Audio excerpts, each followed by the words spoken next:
उहाँलाई हाम्रो बिचमा पाउनु र उहाँबाट सुन्न पाउनु हाम्रो लागि ठुलो सौभाग्य हो। बाँकी समय हामी प्रभुको दासलाई दिनेछौँ। जोरदार तालीको साथमा हामी उहाँलाई समय दिनेछौँ।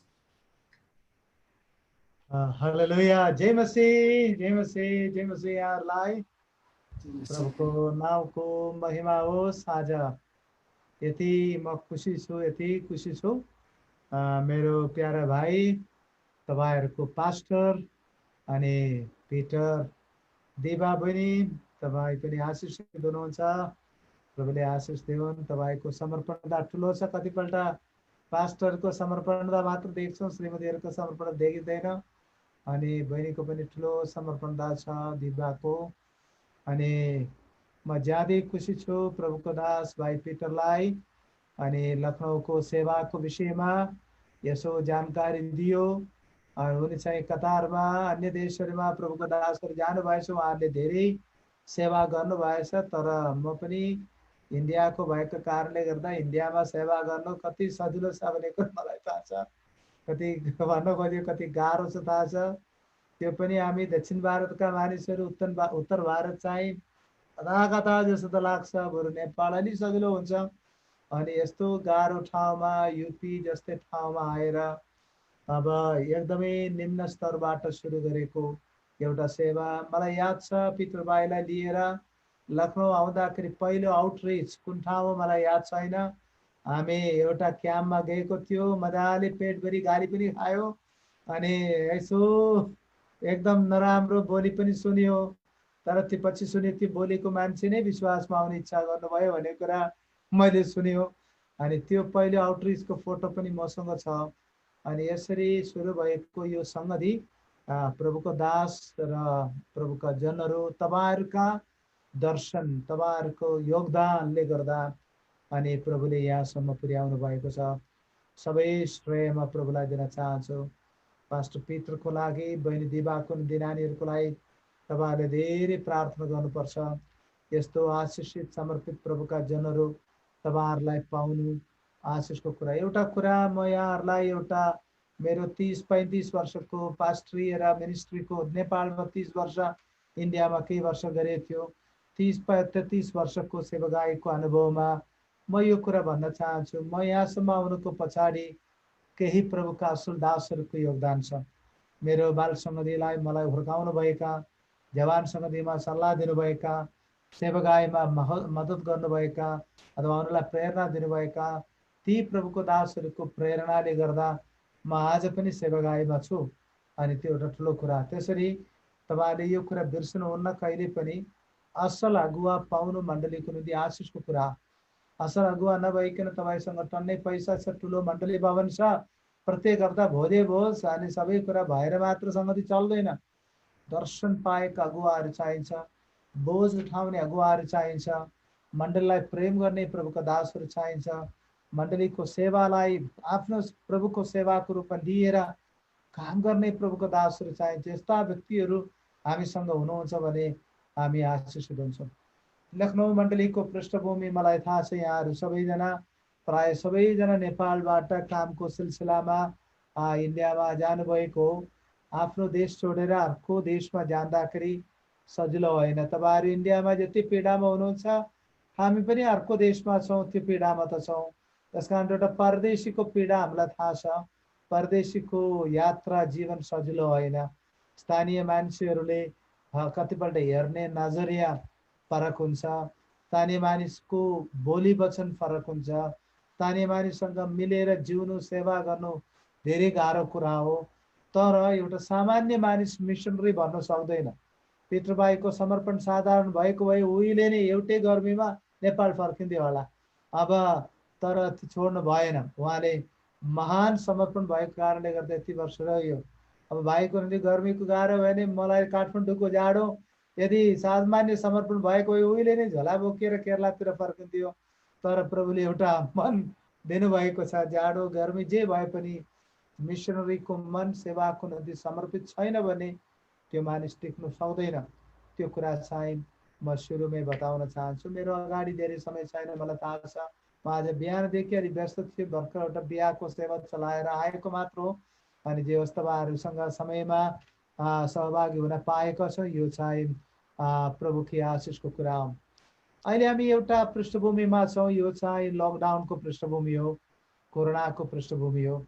यो पृष्ठभूमिको बारेमा प्रभुको दास पास्टर पिटरले धेरैपल्ट तपाईँहरूलाई विभिन्न प्रकारमा बाइबल सर्वेक्षण, परमेश्वरको वचनको सेवकाईद्वारा धेरै कुरा तपाईँहरूलाई बुझाउनु भएको छ अनि तपाईँहरू धेरै आशिष दिनुहुन्छ।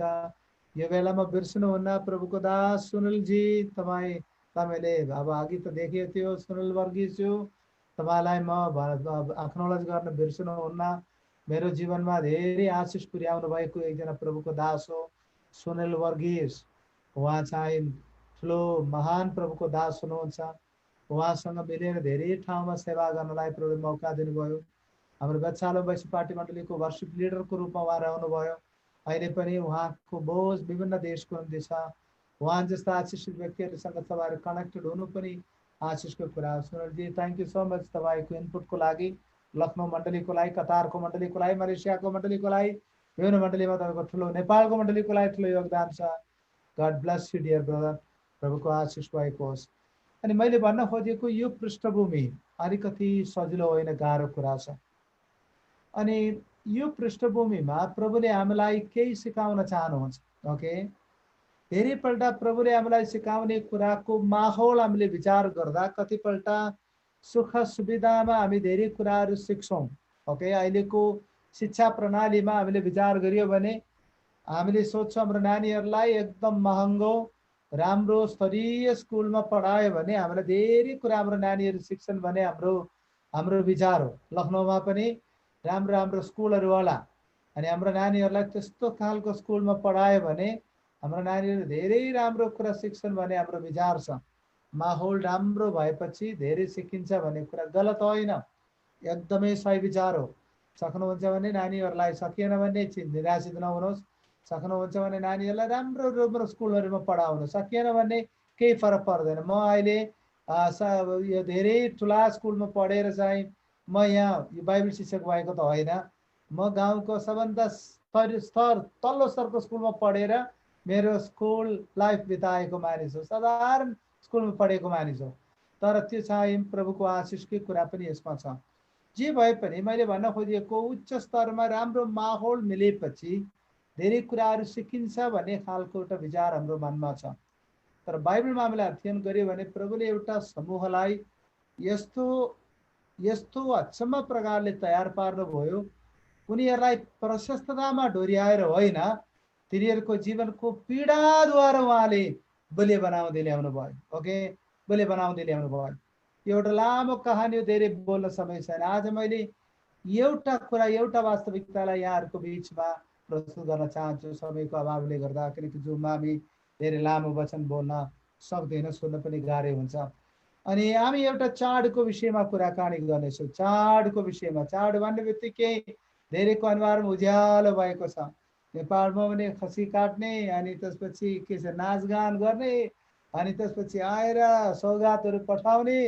चाड भनेपछि कोही यहाँ भएको रुन्छ जस्तो मलाई लाग्दैन। चाड भन्ने बित्तिकै निकै खुसी। होला हामीले पुरानो कुराहरू त छोडियो, अहिले हाम्रो लागि चाड भन्ने बित्तिकै क्रिसमस। ओहो, क्रिसमस भन्ने बित्तिकै यदि खुसी हुन्छ, यति खुसी हुन्छ हामी।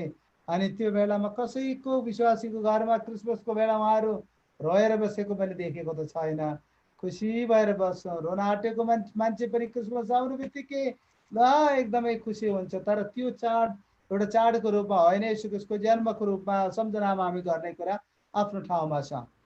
अहिले म तपाईँहरूको बिचमा एउटा चाडको विषयमा कुरा गर्छु। त्यो चाड परमेश्वरले इस्रायल जातिमा स्थापित गर्नुभयो। त्यो स्थापित गर्नुभएको मात्र होइन, त्यो चाडद्वारा परमेश्वरले के कुरा आफ्नो प्रजालाई सिकाउनु भयो। त्यस कारणले आज मेरो सुरुको भनाइ यो छ, यो लकडाउनलाई, कोरोनालाई हामी चाडको रूपमा मनाउँछौँ। कति गाह्रो होला चाडको रूपमा मनाउने कोरोनालाई। चाडको रूपमा मनाउनु भन्दाखेरि कोरोनाले हामीलाई के कुराहरू सिकाउँदैछ, प्रभुले कोरोनाद्वारा हामीलाई के सिकाउँदै हुनुहुन्छ। हामी एकचोटि जाउँ, प्रस्थानको पुस्तक 12 अध्यायमा हामी जानेछौँ। त्यहाँ परमेश्वरले इस्राएलीहरूलाई, मैले जो वैश्यपाटी चर्च पनि म पनि यसबाट केही कुराहरू बताएको थियो अनि यसको क्रम अनुसार अर्को कुरा बताउँछु। प्रस्थानको पुस्तक 12 अध्याय, प्रस्थानको पुस्तक 12 अध्यायका केही कुराहरू म यहाँहरूको माझमा बताउन मन लाग्यो। तपाईँहरूले ध्यान दिन सक्नुहुन्छ। प्रस्थान 12 अध्याय, प्रस्थान 12 अध्यायमा एउटा चाडको बारेमा बताएको छ। त्यो चाहिँ निस्तार चाड, पासओभर। त्यो सुरुमै छ निस्तार चाडको स्थापना भन्ने कुरा छ। एउटा चाड स्थापना भएको छ। अहिले हामीले मनाउने कतिपल्ट हाम्रो समाजका कति चाडहरूको पृष्ठभूमि हामीलाई थाहा छैन, तर पृष्ठभूमिभन्दा अन्य खानपिनको कुराहरू, मनाउने कुराहरू मात्र हामीलाई याद छ, त्यसको पृष्ठभूमि थाहा छैन। अनि कति चाडहरू त्यसको मूल्य मान्यता फरकै हुन्छ। तर यहाँनिर परमेश्वरले इस्राएल जातिलाई एउटा चाड मनाउन बन्दै हुनुहुन्छ। त्यो चाड चाहिँ, चाडको नाम चाहिँ निस्तार चाड, प्यासओभर। प्यासओभर भन्दाखेरि एउटा अप्ठ्यारो अवस्थाबाट पार गरेर आउने एउटा घटनासँग जोडिएको छ। एउटा परिस्थितिलाई नागेर, एउटा परिस्थितिलाई छोडेर अर्को परिस्थिति गएको कुराको सम्झनामा मनाउने चाडको कुरा छ। यहाँहरूलाई थाहा छ, धेरैपल्ट सुनि पनि सक्नु भएछ। यो चाडको पृष्ठभूमि के छ भन्दाखेरि इस्राएलीहरू दासत्वमा थियो।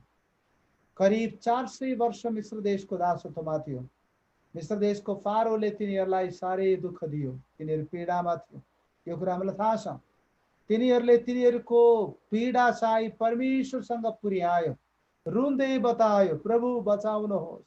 तिनीहरू चाहिँ प्रभुसँग प्रार्थना गर्यो भन्ने कुरा चाहिँ पुकारको रूपमा मात्र बताएछ। तर तिनीहरूले मिश्र देशमा कसरी आराधना गरियो भन्ने कुरा बाइबलमा, प्रस्थानको पुस्तकमा त छैन। पीडामा तिनीहरूले परमप्रभुसँग पुकारा गरे, अनि तिनीहरूले आँसु बगाएर पुकारा गरे, तिनीहरू चिच्याएर पुकारा गरे। तिनीहरूले सहन नसक्ने खालको एउटा पीडाको अवस्थामा तिनीहरू पुगेको छ। सहन नसक्ने एउटा परिस्थितिमा तिनीहरू छन्। नचाहिने कुराहरू मागेका छन् मिश्र देशका शासकहरू।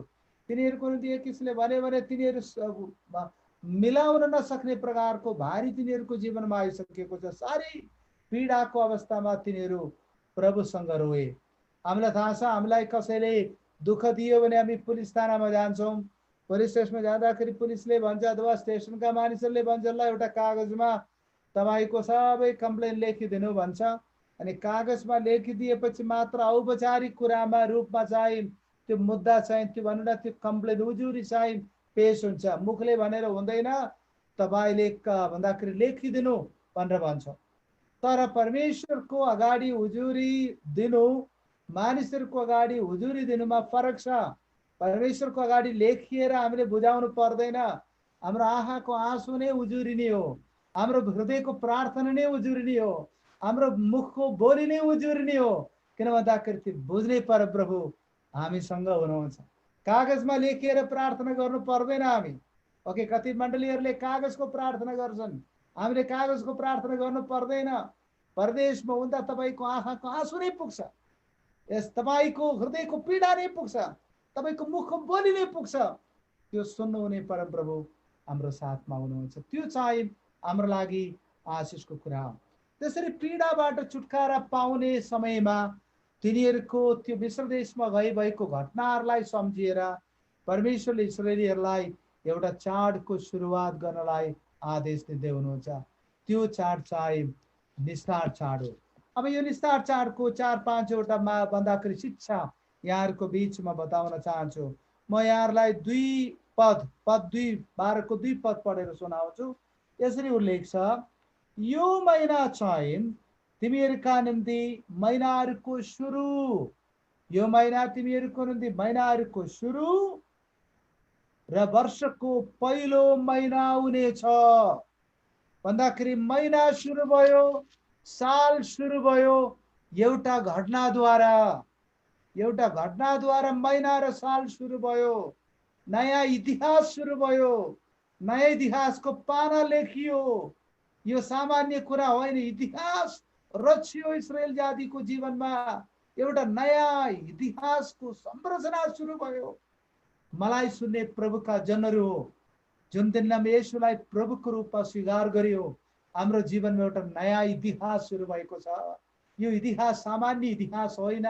प्रभुलाई चिन्नुभन्दा अगाडिको इतिहास तपाईँको जीवनमा पीडाको इतिहास थियो होला, शोषणको इतिहास थियो होला, पापको बन्धनको इतिहास थियो होला, तर आज प्रभुले भन्दै हुनुहुन्छ, ए मेरा छोरा छोरी, तेरो जीवनमा एउटा नयाँ इतिहास मलाई चिन्नबाट सुरु भएको छ। कतिजना विश्वास गर्नुहुन्छ तपाईँ हारेको इतिहासमा हुनुहुन्न, एउटा जित्ने इतिहाससँग जोडिएको छ। इस्राएलीहरूको महिनालाई हामीले विचार गरियो भने अब आबिब महिना एक किसिमले तेस्रो महिनामा पर्छ। पहिलो महिना शरात महिना हो, दोस्रो महिना आधार महिना हो। इभन हाम्रो अङ्ग्रेजी क्यालेन्डर ग्रिगोरियन क्यालेन्डर अनुसार विचार गरियो भने यो महिना चाहिँ आबिब अथवा निसान महिना चाहिँ तेस्रो महिनामा पर्छ। तर परमप्रभुले यहुदी इस्राएलीहरूको इतिहासलाई नयाँ बनाउँदै हुनुहुन्छ। यो छुटकाराको कामद्वारा तिमीहरूको राष्ट्रमा एउटा नयाँ आयाम सुरु हुँदैछ। त्यो नयाँ आयाम मेरो छुटकाराको काम हो। मेरो छुटकाराद्वारा एउटा नयाँ काम तिमीहरूको जीवनमा सुरु हुँदैछ। आज कतिजना विश्वास गर्नुहुन्छ यो कोरोना भाइरस लकडाउन हाम्रो लागि नाशको कारण त होइन, एउटा नयाँ इतिहास, प्रभुको छुटकाराको इतिहास सुरु गर्नको निम्ति एउटा चाड उहाँले हामीलाई दिँदै हुनुहुन्छ।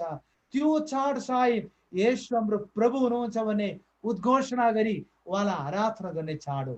खसी काट्न बोका काट्न चाड त होइन होला, तर येशूमा दिनदिनै रमाउने एउटा चाड। यस येशू मेरो जीवनमा आउनुभयो, एउटा नयाँ सुरुवात छ। तर कतिजना मानिसहरूको निम्ति चाडको कुरा छैन, पुरानो जीवनले जिन्दगी कृष्ण जीवन चलाइरहेको छ। मैले हिजो पनि सङ्गतिमा बतायो, कतिजना मानिसहरू अब भनौँ कृष्ण परिवारमा जन्मियो, हुर्कियो, 20-22 वर्ष भयो, बत्तिसमा लिएकै छैन, पास्टरलाई पनि साह्रै माया लाग्छ, चिन्ता पनि लाग्छ, यत्रो बाल सङ्गतिमा सिकेको छोरा बत्तिसमा लिएको छैन भनेर पास्टरले उत्साह पनि दिन्छन्, बाइबल स्टडी पनि दिन्छ। अनि जबरजस्ती भनौँ अब कतिपल्ट विश्वास गरेन, भोलि पछि बिहा गर्नुपर्ने हुन्छ, कति कुराहरू हुन्छ, यो बत्तिसमा लिएन भने यसको भविष्य के होला भन्ने चिन्तामा हामी उत्साह पनि दिन्छौँ। अनि भोलि पछि गएर पहिले भट्टी पसलमा थियो, बल्ल बल्ल मिलाएर उत्साह दिएर प्रभुमा आएपछि राम्रो हुन्छ भन्ने प्रकारमा उत्साह दिएर विश्वासमा ल्याउँछन्, बत्तिसमा लिन्छौँ। एक दुई महिना त राम्रै प्रकारको होला, त्यसपछि अर्को दिन पास्टरले भेट्दाखेरि बाटोमा हल्लिएर हिँडेको देख्छ विश्वासी, बत्तिसमा लिएको विश्वासी। त्यसमा चाहिँ नयाँ इतिहास रच्दैन प्रिय हो। जस कसमा नयाँ इतिहास रच्छ, यदि कोही कृष्ण छ भने त्यो नयाँ सृष्टि हो भन्नेमा एउटा नयाँ इतिहास रच्छ। यस येशूमा सुरु भएको जीवनमा नयाँ इतिहास रच्छ। आज 30-35 परिवार, आज करिब 30 परिवार पार्टिसिपेन्ट चाहिँ यो जुम मिटिङमा हुनुहुन्छ। आज येशूको नाउँमा यहाँहरूलाई उत्साह दिन चाहन्छु, डराउनु पर्ने आवश्यकता छैन। येशू तपाईँसँग हुनुहुन्छ भने you have a new history in Jesus Christ. येशूमा तपाईँको निम्ति एउटा नयाँ महिना हो, नयाँ वर्ष हो, नयाँ छुटकाराको कुरा हो। त्यसमा चाहिँ पुरानो कुरा जोड्न मिल्दैन। आज यो कुरा भन्नुहोस्, प्रभु यो कोरोना भाइरसको समयमा म एउटा नयाँ इतिहास तपाईँले सुरु गर्नुहोस्, र नयाँ महिना सुरु गर्नुहोस्, नयाँ वर्ष सुरु गर्नुहोस्। तपाईँको मेरो जीवनको लागि एउटा चाडको आधार हुन्छ। प्रभुले भन्दै हुनुहुन्छ नयाँ सालको तलतिर जाउँ। दोस्रो, त्यस कारणले एउटा नयाँ बिगिनिङ, निस्तार चाडले एउटा नयाँ सुरुवातलाई जनाउँदछ। नम्बर 2 3 पदमा छ, 3 पदमा पढ्दैछु, इस्राएलका सारा समुदायलाई यसो भन कि महिनाको 10औं दिनमा तिनीहरू हरेकले आफ्नो आफ्नो परिवारको निम्ति हरेक घराना अनुसार एक एक पाठो ल्याएर राखोस्। घरमा 10वटा पाठोवाला मतलब छैन, एउटा मात्र काट्नुपर्छ। के होला त्यसको अर्थ? प्रभुले सिकाउँदै हुनुहुन्छ कोरोनाबाट व्यवस्थापन हामीलाई सिकाउँदै हुनुहुन्छ। व्यवस्थापन सिकाउने हुन्छ। के को व्यवस्थापन हो? अङ्ग्रेजीमा म्यानेजमेन्ट भन्छ। आर्थिक कुराको म्यानेजमेन्ट, टाइम टेबलको म्यानेजमेन्ट, जीवनशैलीको म्यानेजमेन्ट, सम्बन्धको म्यानेजमेन्ट गर्दै हुनुहुन्छ। धेरैपल्ट म देख्छु कतिजना मानिसहरू त्योसँग प्रशस्त पैसा हुन्छ, कसरी खर्च गर्न थाहा छैन, उडाएको छ उडाएछ, जम्मा तलब 10,000 भारू, तर हातमा भएको मोबाइल कसैले गिफ्ट लियो भने त लिनुहोस्, हातमा भएको मोबाइल 50,000 को, 40,000 ऋण मागेर 50,000 को मोबाइल किनेछ। के फाइदा छ? ओके, मासु बिना भातै खाँदैनौ। ओके, दिनदिनै मासु चाहिन्छ, ऋण खाँदै लिएर पनि भातै त्यसरी खाने। अनि फाइनान्स अनि ब्रान्डेड अनि लुगा मात्र लगाउँछ, सामान्य लुगा लगाउँदैन, अनि बरु ऋण लिएर पनि उडाउने खालको मानसिकता। प्रभु हो कोरोना भाइरसले हामीलाई एउटा कुरा सिकाउँदै हुनुहुन्छ, भएको स्रोतमा सन्तृप्त भएर प्रभुको महिमा गर्ने एउटा जीवन। हालेलुया। मसँग धेरै छैन होला, हो मेरो तलब थोरै होला, काम छैन होला, प्रभुले इस्राएलीहरूलाई भन्नुभयो तिमीहरू एक एकवटा त्योभन्दा बढी काटेर फ्याँक्नु हुँदैन। यहाँ छ हेर्नु प्रभुले के भन्नुभयो, यहाँ 10 पदमा छ, कसरी खानुपर्छ, त्यसबाट केही पनि बिहानसम्म नउबार्नु, बासी नराख्नु, उबार्नु हुन्न।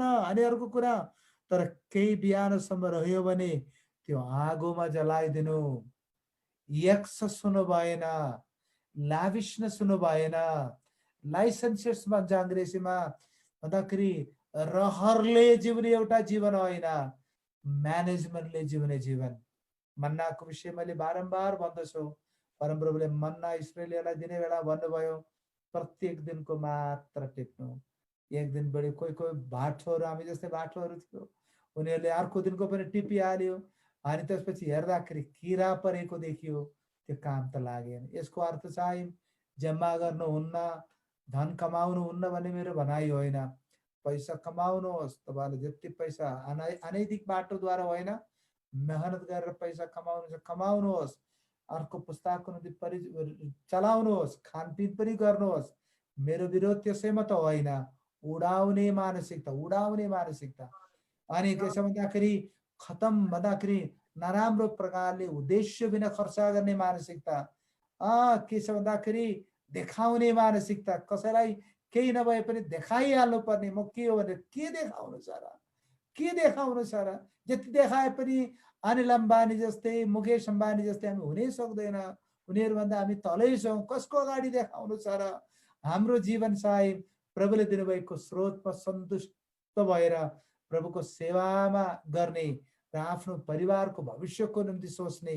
मैले भन्दाखेरि तपाईँलाई तलमाथिको अर्थ नलिनुहोस्, यो चाडद्वारा प्रभुले इस्राएललाई सिकाउँदै हुनुहुन्छ तिमीहरूको जीवन क्रम अनुसार हुनुपर्छ, ओर्डरमा हुनुपर्छ, व्यवस्थापनको आधारमा हुनुपर्छ। विश्वासीहरूले यो कुरा सिक्नु पनि पर्छ। क्रिस्चियन जीवन भन्नु चाहिँ सबै पाउने, सबै उडाउने, खाने पिउने मात्र जीवन त होइन, व्यवस्थापनको जीवन आवश्यक छ। ओ प्रभुको कामको निम्ति गर्ने कुराहरू त आफ्नो ठाउँमा छ, त्यो सबै जिम्मेवारीमूलक गर्ने कुरा हो, तर स्रोतहरूलाई राम्रो प्रकारले व्यवस्थापन गर्ने विश्वासी प्रभुमा रमाउन सक्छ। नभए चाहिँ भोलि पर्सि अप्ठ्यारो अवस्थामा पुगेपछि रोनुपर्ने अवस्था हुन्छ।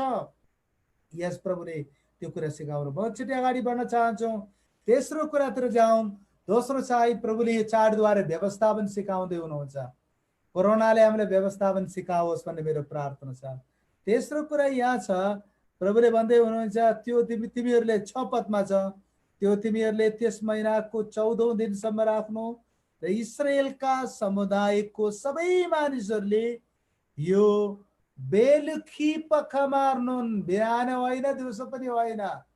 अब हामीलाई थाहा छ, अब यहाँ हाम्रो सङ्गतिहरू कतिपल्ट हामी बेलुका गर्छौँ। शनिबार अहिले आइतबार छुट्टी भएकोले गर्दा आइतबारको आराधना सेवा आइतबारको छुट्टीको दिन भएको छ, तर हाम्रो स्पेसल सङ्गतिहरू प्राय हामी बेलुका गर्छौँ। कारण के छ भन्दाखेरि दिउँसो काम गर्नेलाई बाधा नहोस् भनेर। अनि यो चाडद्वारा परमेश्वर अर्को कुरा सिकाउँदै हुनुहुन्छ, कोही नछुटोस्, सबैजना सहभागी होस्।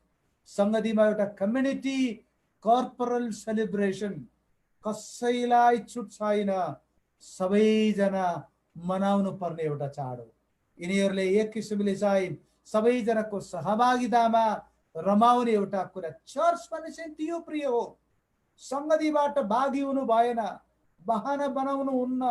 प्रभुले मण्डलीले तपाईँलाई सङ्गतिको दिने समयलाई सदुपयोग गर्नुहोस्। अहिले झन् सजिलो छ, जुम पनि छ, आफ्नो घरमा पल्टिएर हुन्छ कि सुतेर हुन्छ कि नै सङ्गति गर्न पाइरहेका छन्, कहीँ जानु पर्दैन, खर्च पनि दिनु पर्दैन, मजाले।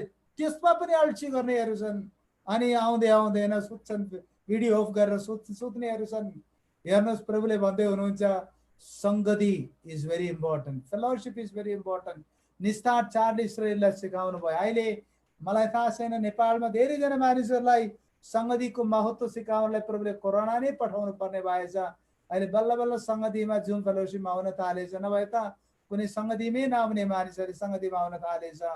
यो चाडले इस्रायल जातिलाई एउटा कुरा सिकाउँदै हुनुहुन्छ, कम्युनिटी चाहिन्छ, सेलिब्रेसन चाहिन्छ। हो निस्तार चाडले तिनीहरूलाई त्यो कुरा सिकाए। म छिट्टै अगाडि बढ्न चाहन्छु, चौथो कुरातिर जाउँ। निस्तार चाडद्वारा परमेश्वर इस्रायललाई के सिकाउँदै हुनुहुन्छ? चौथो कुरा 8 पदमा छ। 8 पदमा म बताउँछु। 8 पदमा छ, तिनीहरूले त्यही रात त्यसको मासु आगोमा फोलेर खमीर नहालेको रोटीसित खाउन्। चौथो कुरा छ, खमीर नभएको चाड, खमीर नभएको आराधना। प्रभुको वचनको आधारमा हामीले विचार गरियो भने खमीर चाहिँ अपवित्रतालाई जनाउँदछ, खमीर चाहिँ झुटो शिक्षालाई जनाउँदछ, खमीर चाहिँ अनैतिक कुरालाई जनाउँदछ। आराधनामा अपवित्रताको स्थान छैन। हाम्रो शरीर पवित्र आत्माको मन्दिर हो। हामी प्रभुका छोराछोरी। हाम्रो खानपिन, हाम्रो बोली वचन, हाम्रो जीवनशैली सबै कुरा प्रभुको पवित्रताको रिफ्लेक्सन भएको प्रभु चाहनुहुन्छ। प्रभुले भन्नुभयो, जसरी म पवित्र छु तिमीहरू पनि पवित्र हो भन्नुभएको छ।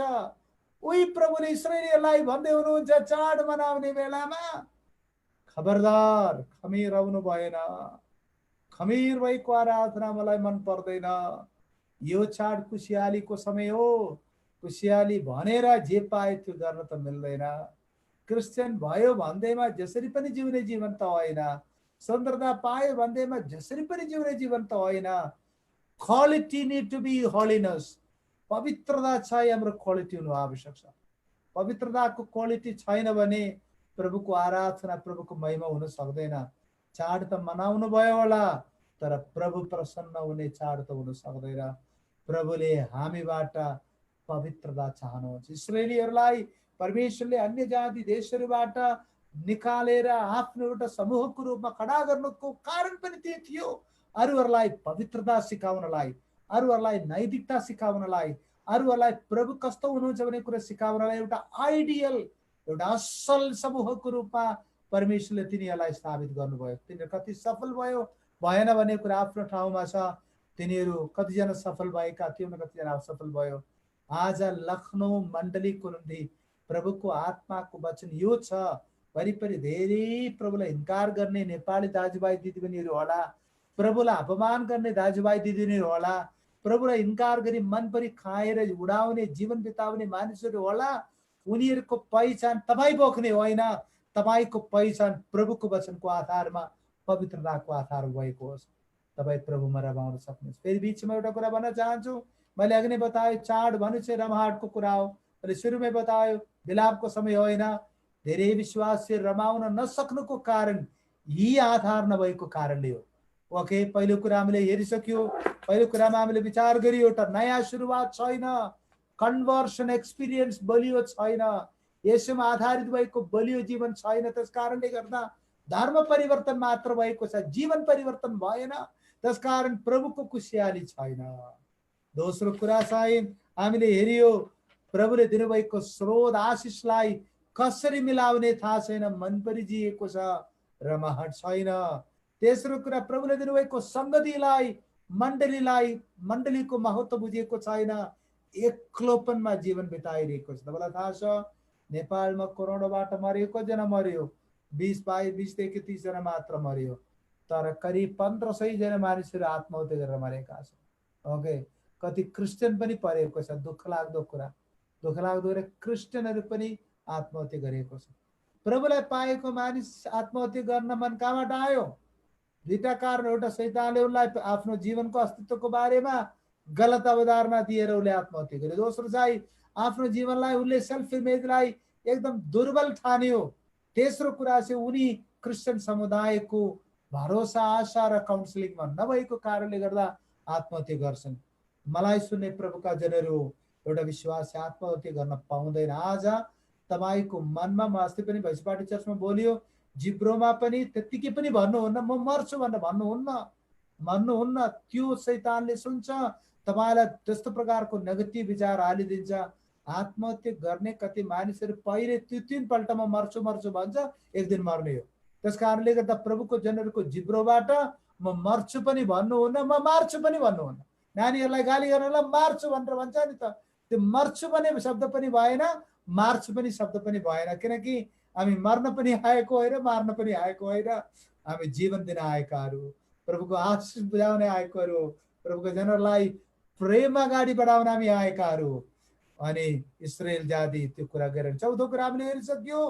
जीवन लापरवाहीसित बिताउनेहरू प्रभुमा रमाउन सक्दैन।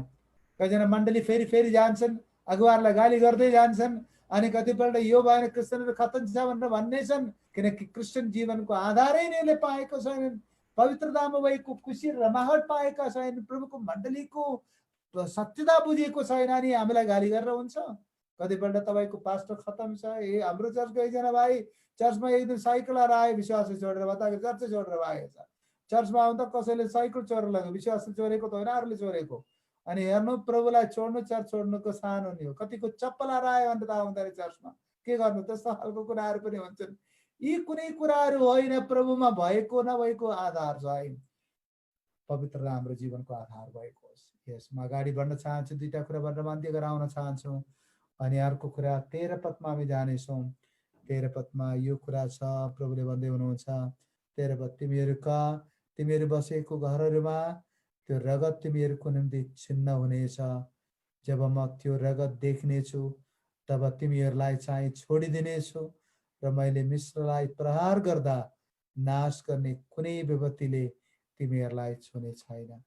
आज कतिजना विश्वास गर्नुहुन्छ तपाईँ आज सुरक्षित हुनुहुन्न, तपाईँ हार्नुहुन्न, तपाईँको निधारमा येशूको रगतको मार्ग छ। यस निधारमा आश्चर्यक रूपमा छैन होला, हामीले उद्धार पाएको येशू क्रिस्टको रगतद्वारा हो। ओ हाम्रो जीवनमा प्रभुको अनुग्रह छ। रोगमाथि बिजिउने प्रार्थना गर्नुहोस्, येशूको रगतमा मलाई चङ्गाई छ। यस भविष्यप्रति फिक्री गर्नेहरू भन्नुहोस्, येशूको रगतमा मेरो लागि उज्जवल भविष्य छ। पीडा र बन्धनमा भएकोहरू भन्नुहोस्, त्यो दुष्टको योजना मेरो विरुद्धमा आउनु छैन, किनकि येशूले आफ्नो रगतद्वारा मलाई किन्न भएको छ। आमेन, आमेन। येशूको रगतको इम्युनिटी पाएकाहरू हामी।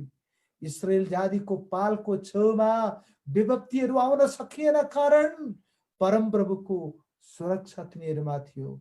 महामारीबाट तिनीहरूलाई बचाउनु भयो प्रभुले, कारण तिनीहरूको ढोकानिर बलि चढाएको पशुको रगत थियो। आज कतिजना विश्वास गर्नुहुन्छ, अनुभव गर्नुहुन्छ, यस हाम्रो चाडको पछाडिको, रमाहटको पछाडिको आधार येशू क्रिस्टको रगत हो, येशू क्रिस्टको क्रुसको बलिदान हो। त्यसकारण त्यो बलिदानलाई विश्वास गर्नेहरू दिनदिनै प्रभुमा रमाउन सक्छौँ। मलाई थाहा छ हाम्रो आराधना सेवामा यो रमाहटको आधार भएको होस्। प्रभुको महिमा होस्। अन्धमा एउटा कुरा भनेर 6 कुरातिर म अगाडि बढ्न चाहन्छु। अनि 14 पदमा प्रभुले भन्नुभएको छ, त्यो दिन तिमीहरूका निम्ति एउटा स्मरणीय दिन हुनेछ। निस्तार चाड सुन्न बित्तिकै रोने खालको चाड त होइन, ओ पीडा त छ। निस्तार चाड भन्ने बित्तिकै टाउकोमा हात राखेर बेकारमा भयो भन्ने चाड बनाउनु त होइन।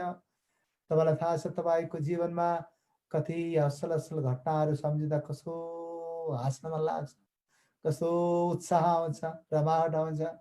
आफ्नो गोजीबाट 10,000 हराएको दिन सम्झिँदा कस्तो हुन्छ, हाँस्छ कि रुन्छ तपाईँहरू? रुनुहुन्छ। बेकार तपाईँको मोबाइल हराएको दिन सम्झिनुहोस्, खुसी लाग्छ कि दुःख लाग्छ? दुःख लाग्छ। ओके, तपाईँलाई अचानक एकजना आएर 10,000 रुपियाँ हातमा दिएको याद गर्नुहोस्, तपाईँलाई खुसी त लाग्छ। ओके, खुसी र दुःख कुराको सब पछाडि एउटा असल सम्झना छ। आज लखनऊ नेपाली मण्डलीको लागि प्रभुको आत्माले यो कुरा भन्दै हुनुहुन्छ, ममा रमाउनको निम्ति तेरो जिउनु भएका स्मरणका कुराहरू के छन्, इतिहासहरू के छन्, घटनाहरू के छन्। आज म प्रभुमा रमाउँछु। 17 वर्षको उमेरमा येशूलाई प्रभुको रूपमा स्वीकार गर्न मौका पायो। त्यो दिन मेरो लागि सधैँ स्मरणीय दिन हो, आशिषको दिन हो। म यहाँहरूलाई उत्साह दिन चाहन्छु, प्रभुमा चाड मनाऊ। त्यसकारण वचनको 34मा छ, हे मेरो प्राण परमप्रभुको प्रशंसा गर, उहाँको उपकार नबिर्स भन्ने कुरा छ। उहाँको उपकार याद राख्नु प्रभुले भन्दै हुनुहुन्छ। प्रभुमा रमाउनुको आधार विगतमा उहाँले डोर्याएको बाटो सम्झिनु। अनि तल एउटा कुरा भन्नुभएको छ, देखाउँछु, यहाँ छ 14 पदको दोस्रो भाग, तिनीहरूले त्यो दिन परमप्रभुको निम्ति चाड मनाउनेछौँ। It is not a ceremony, it is a celebration. म हुर्किएर मेरो सानो उमेरमा हुर्किएर आएको एङ्ग्लिकन कति चर्चहरूमा चाहिँ विश्वास भन्नु, क्रिस्चियन विश्वास भन्नु चाहिँ सेरेमनी थियो। तर लखनऊ नेपाली चर्चको सङ्गति कति विश्वासीको निम्ति त्यो धर्म कर्मको रूपमा नहोस्, भेटिदिँदाखेरि धर्म कर्मको रूपमा नहोस्, हात उचालेर आराधना गर्दाखेरि it is not a ceremony, धर्म कर्म नहोस्, प्रार्थना गर्दाखेरि अन्य धर्मावलम्बीले गर्ने जस्तै ढिक्क मानेर डराएर गर्ने धर्म कर्म नहोस्। हाम्रो आराधना इट इज ए चाड, it is a feast, festival of celebration. यो चाड मनाउन आधार चाहिँ येशूमा हामीले पाएका छौँ। आज मलाई सुन्ने प्रिय हो, कोरोना भाइरसको समयमा प्रभुले हामीलाई चाड मनाउन भन्दै हुनुहुन्छ। यो पास्टरले के भन्दै हुनुहुन्छ, झन् रमाउनु पर्ने छ, खुसी दुःख पाउने समयमा चाहिँ रमाउनु भन्ने, यस हामी रमाउन सक्छौँ। अनि एउटा कुरा भन्न मान्य गराउन चाहन्छौँ, यो चाडको व्यवस्था प्रभुले इस्राएललाई दिनुभएको एकदमै हरियाली ठाउँमा होइन, केही नभएको मरुभूमिमा दिनुभयो। मरुभूमिमा चाड मनाउन भन्नुभयो, मरुभूमिमा दशांश दिनु भन्नुभयो, मरुभूमिमा चाहिँ उब्जनी गर्नु भन्नुभयो। मरुभूमिमा के थिएन, तर दिनु प्रतिज्ञा दिनुभएको परमप्रभुले भन्नुभयो, तिमीहरूको जीवन सधैँ मरुभूमिको जीवन हुन्न, तिमीहरूलाई एउटा प्रतिज्ञाको देश पनि छ, त्यहाँ तिमीहरू पुग्नेछन्, मेरो महिमा गर्नेछन्। आज मलाई सुन्ने प्रभुका जनहरू, हाम्रो लागि एउटा चाड छ। त्यो चाड चाहिँ निस्तार चाड त अहिले हामी मनाउँदैनौँ, तर येशूसँग हामी चाड मनाउँछौँ। येशू हाम्रो साथमा हुनुहुन्छ, प्रभुमा सधैँ आनन्द मनाऊ भन्नुभएको छ। त्यसकारण तपाईँ हाम्रो आराधना पवित्रताको आधारमा होस्, तपाईँ हाम्रो जीवन व्यवस्थापनको जीवन होस्, तपाईँ हाम्रो मेरो जीवन चाहिँ सङ्गतिको जीवन होस्, तपाईँ र मेरो जीवन चाहिँ परमेश्वरलाई महिमा दिने जीवन होस्, तपाईँ र मेरो जीवन प्रभुमा भएको उद्धारको आधारको जीवन भएको होस्, तपाईँ र मेरो जीवन येशूसँग चाड मनाउने जीवन भएको होस्। आउनु समय प्रार्थना गरौँ। प्रभु धन्यवाद छ यो समयको लागि। प्रभु तपाईँ हामीलाई सधैँ विलाप गर्न बोलाउनु भएको छैन, तपाईँले हामीलाई एउटा चाडको अनुभव दिनुभएको छ। यो चाड केवल खानपिनको कुरामा मात्र छैन प्रभु, यो चाड चाहिँ येशूसँगको सम्बन्धमा आधारित छ। यस येशूसँग रमाउने जीवन हो। कोरोना होस्, लकडाउन होस्, तर हाम्रो जीवनमा हामी सधैँ रमाउन आधार छ, किनकि तपाईँले हामीलाई एउटा चाड दिनुभएको छ, येशूको उसको रगतद्वारा स्थापित भएको छ। तपाईँलाई हामी महिमा दिँदछौँ। लखनऊ मण्डलीको लागि प्रार्थना गर्दछु। पास्टर पिटर, बहिनी दिवा र बाबुहरू, त्यहाँ भएका सबै विश्वासीहरूलाई तपाईँ येशूको नाममा अर्पण गरी प्रार्थना गर्दछु। उहाँहरूमा प्रशस्त आशिष तपाईँ दिनुहोस्, तपाईँले चलाउनुहोस्। प्रभु गाह्रो छ लखनऊ सिटीमा, कति अप्ठ्यारो स्थिति, मानिसहरू कतिजना खराब छन्, मौसम ठिक छैन, धेरै प्रकारको पीडाको कुरा छन्, जुन कोरोना भाइरसको पीडाहरू छन्। तर यस्तो प्रकारको अप्ठ्यारो कुराहरूलाई, परिस्थितिलाई येशूको नाममा इन्कार गर्दैछौँ। हामी जित्नेछौँ प्रभु, हामी विजय हुनेछौँ, हामी चाड मनाउनेछौँ, तपाईँको नामलाई हामी उच्च पार्नेछौँ। धन्यवाद छ तपाईँले हाम्रो प्रार्थना सुन्नुभएको लागि। कोही रोगी हुनुहुन्छ भने हामी येशूको नाममा प्रार्थना गर्दछौँ, येशूको नाममा निको भएको होस्। कोही प्रभु अनि आफ्नो जीवनलाई नाश पार्न खोजिरहेको छ, अब म मर्छु भनेर सोच्नु भएकोहरू कोही हुनुहुन्छ भने आज येशूको नाममा उहाँहरूको निम्ति स्वतन्त्रता बोल्दछु। कोही आर्थिक समस्यामा हुनुहुन्छ भने येशूको नाममा उहाँहरूको निम्ति त्यो पीडाबाट छुटकारा होस् भनेर प्रार्थना गर्दछौँ। कोही तपाईँमा रमाउन सक्ने अवस्थामा छैन भने आज प्रार्थना गर्दछु, येशूको नाममा उहाँहरूमा रमाहट फर्केर आएको होस् भनेर प्रार्थना गर्दछु। कोही विभिन्न प्रकारका पापको बन्धनमा हुनुहुन्छ भने आज प्रार्थना गर्दछु, उहाँहरू पापबाट स्वतन्त्र भएर येशूमा पवित्र जीवन बिताउन सकौँ। तपाईँको अनुग्रह प्रियहरूको जीवन भएको होस्। धन्यवाद छ तपाईँले हाम्रो प्रार्थना सुन्नुभएको लागि।